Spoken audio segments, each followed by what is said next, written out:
القطة قال لها بس بس، قالت له نو نو. ماما قالت له سيب القطة وخليها في حالها، ساب مدرسته ورمى كراسته راح جر شكلها. راحت القطة مخربشة ايده لما مسكتلها، وادي جزات اللي ما يسمعش كلمة ماما تقولها.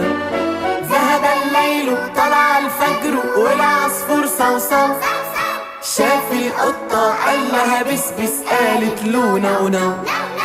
أبلة قالت لي في الحلوة زعلت من سوسو، راح يصالحها وبسها